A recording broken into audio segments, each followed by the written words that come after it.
뭐 어떻게 데이터를 모아? 아까 뭐 고객 확인을 할 수 있는데 다 유명한 데이터면 어떻게 확인할 거야? 라고 하면은 컴퓨터가 깨져서 잘 안 보이지만 워레어를 저희가 작년부터 수집을 해서 분석을 하고 있어요. 워레어라고 하는 것들은 이런 식으로 협박성 문구에 돈을 안 주면 너의 컴퓨터의 잠금을 풀어주지 않을 거야. 뭐 이런 것들이에요.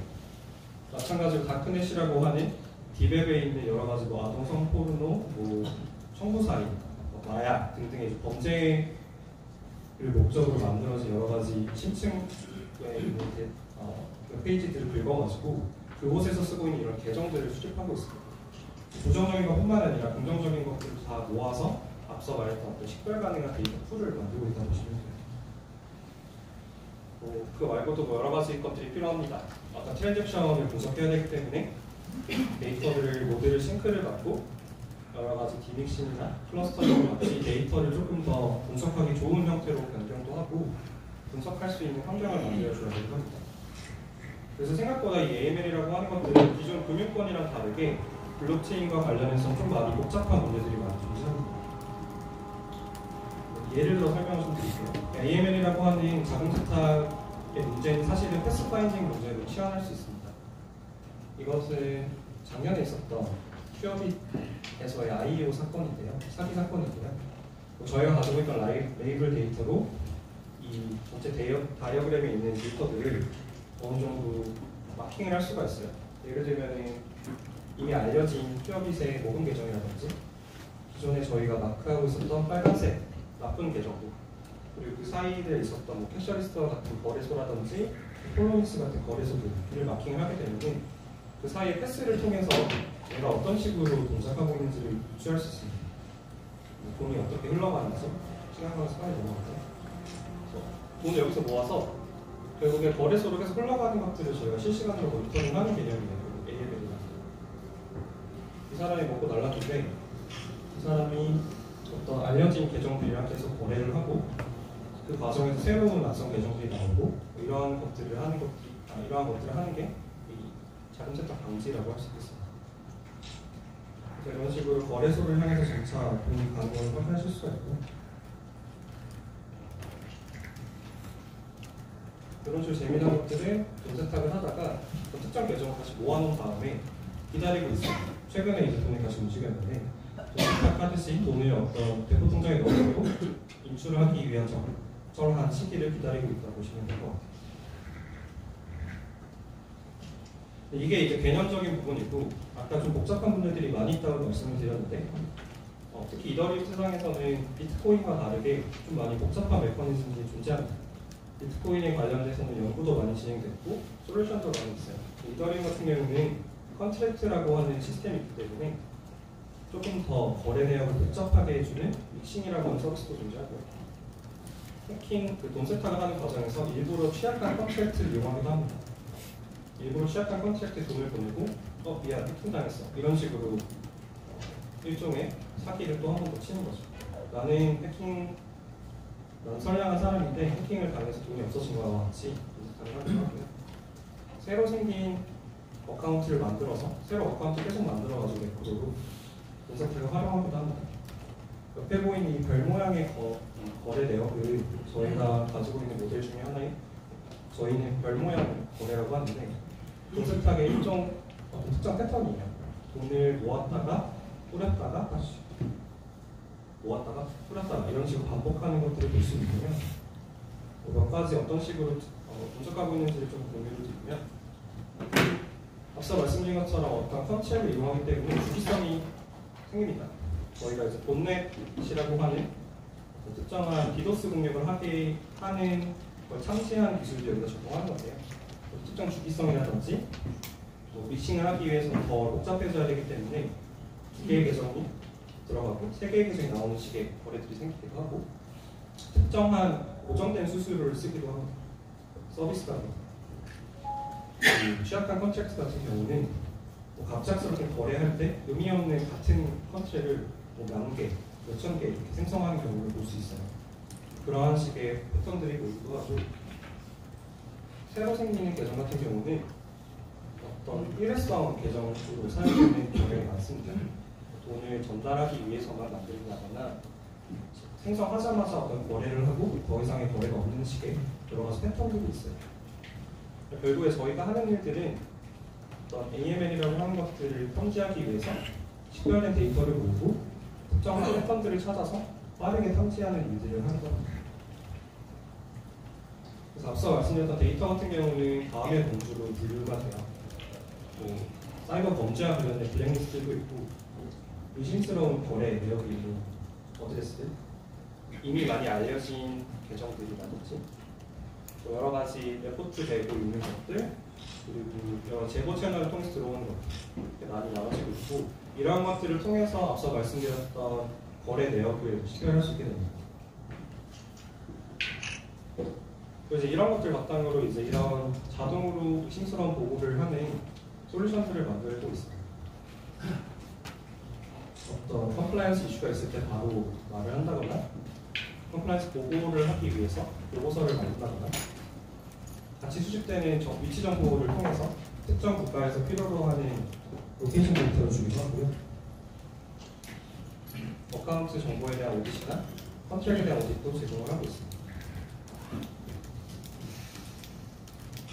조금 이렇게 드리면 좀 어려우니까 예시를 좀 들어가는데요. 결국에 앞서 말씀드린 것처럼 자금 세탁 방지 의무를 갖게 되는 것들은 비단 거래소뿐만이 아니라 VASP라고 불리는 Virtual Asset Service Provider, FATF에서는 암호화폐를 취급하는 서비스에 대해서 모두 얘기를 하고 있어요. 지금은 거래소가 가장 많이 크기 때문에 거래소의 주공을 받고 있지만 앞으로 월렛이라든지 덱이라든지 일반적인 게임, 카지노, 게임 앱들 다 이 가이드라인 안에 속해 있을 거라고 생각하고 있고요. 예를 들면은 퍼블릭 체인에 유저가 어떤 트랜잭션을 만들려고 할 때 그 사이에서 분석을 해서 이거는 컴플라이언스 위반이야 라는 식의 어떤 컴플라이언스 레이어가 필요하다고 보시면 되고요. 의심스러운 보고 같은 경우도 서비스 그냥 단순히 오픈한다는 끝이 아니라 자기 서비스와 관련된 여러 가지 트랜잭션을 자체적으로 계속 분석해서 의심스러운 거래들을 보고해줘야 되는 의무가 생길 거로 보고 있습니다. 그러니까 결국에 이러한 디파이라고 불리는 어떤 암호화폐나 블록체인과 관련된 금융 서비스에서는 앞으로 이러한 규제들이 의무가 되고 들어가 될 거라고 보고 있고요. 저희는 이제 이러한 부분들을 좀 쉽게 해결해줄 수 있는 것들을 만들고 있다고 보시면 여기까지 발표하고요. 좀 표정들을 보니 어디서부터 어려우신지 느낌이 왔긴 했는데 편하게 질문해 주시면 감사할 것 같습니다. 감사합니다. 저희가 한 5분 정도는 질문 시간이 가능해서 혹시 질문 있으신 분들은 손 들어주시면 대표님이 답변드릴 수 있을 것 같습니다. 질문 있으신 분들? 지금 저런 시스템이 사후적으로는 조치가 가능할지 모르지만 사전적으로 발생할지도 모르는 위험을 대처할 수 있는.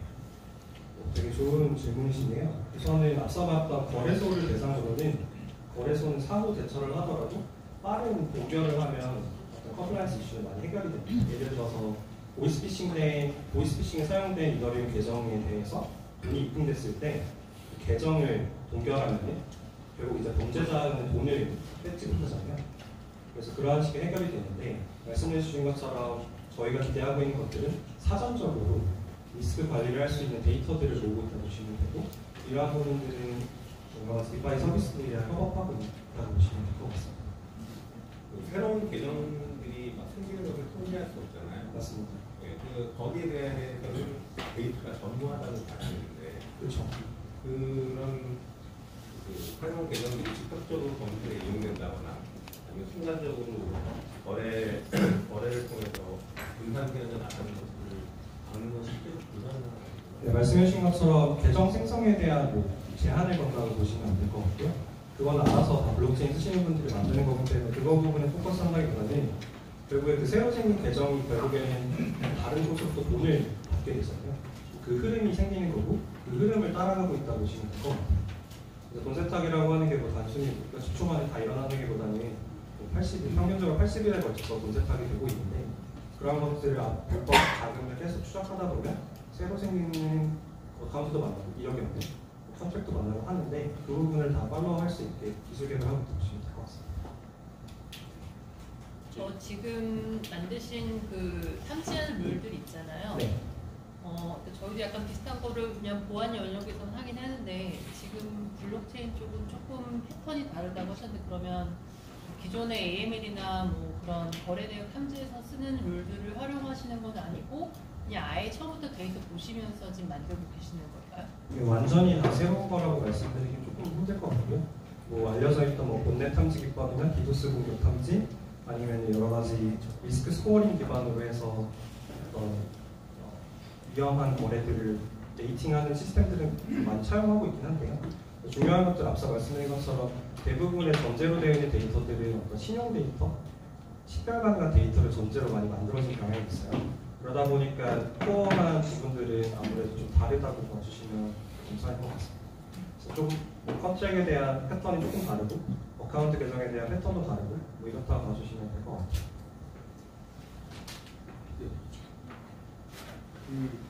국내에는 아직 믹싱이 해주는 서비스가 없는 걸로 제가 알고 있고 해외에는 꽤 많이 사용되고 있는 걸로 알고 있거든요. 네. 지금 뭐 이렇게 추적하시고 이런 작업들을 그러니까 믹싱이 안 들어갔을 경우에는 저게 가능할 것 같은데 이거 돈 받고 해주는 믹싱 서비스를 거쳐갔을 때 저런 추적이 좀 의미가 있나요? 네, 말씀해주신 것처럼 믹싱 서비스는 사실 뭐 국내에 가리지 않고 뭐 어느 나라에서 하는 서비스인지 모르기 때문에 뭐 국내에서 안 하고 있는지 잘 모르겠는데요. 네, 믹싱 서비스를 통하더라도 탐지할 수 있는 게 필요하기 때문에 어느 정도 제너럴한 기법들은 커버가 되고 있으면 완전히 뭐 익명성을 위해서, 프라이버시를 위해서 특수보완된 여러 가지 제로놀리지 프루프라든지 아니면 인블링블 같은 것에 대해서는 아직까지는 커버하고 있지 않아요. 그것들은 좀 앞으로 가야 될 방안이라고 생각하고 좀 더 제너럴하게 많이 쓰이는 것들에 대해서 포커스하고 있다고 보시면 될 것 같습니다. 네, 그럼 저희가 지금 시간이 끝나고 가겠습니다. 네, 이제 질문 더 있으신 분들은 저희가 이제 잠시 후에